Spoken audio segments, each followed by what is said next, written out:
Dieu cherche dans cette génération des hommes et des femmes qui disent à Dieu, d'accord, je suis prêt à supporter les flammes. Je suis prêt à affronter le feu.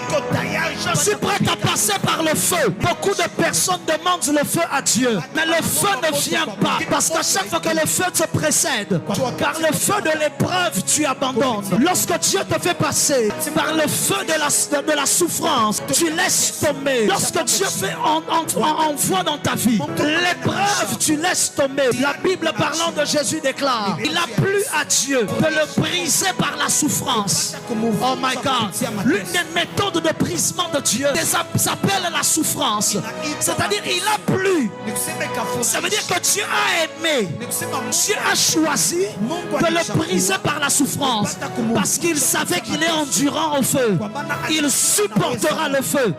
Bouge le voisin, demande-lui, est-ce que tu supporteras le feu? J'ai vu des gens désirer des grâces de Dieu. J'ai vu des gens désirer la puissance de Dieu. Avoir soif de grandes dimensions. Mais lorsque le feu de la purification venait, ils étaient en train d'abandonner. Lorsque ça faisait 5 jours qu'ils n'avaient pas mangé et qu'à la maison il n'y avait rien, elles se tournaient vers un sugar daddy. Lorsque ça faisait plusieurs années qu'ils reprenaient l'école parce que tous les professeurs ne l'aimaient pas, alors elles décidaient d'aller coucher avec un professeur. Ils décidaient de tricher. Tu dis mais qu'est-ce que c'est? En fait ce n'est pas un problème. Pour nous c'est juste la preuve que toi tu es juste fait pour l'eau. Tu n'es pas fait pour le feu. Le feu, c'est pour ceux qui peuvent le supporter.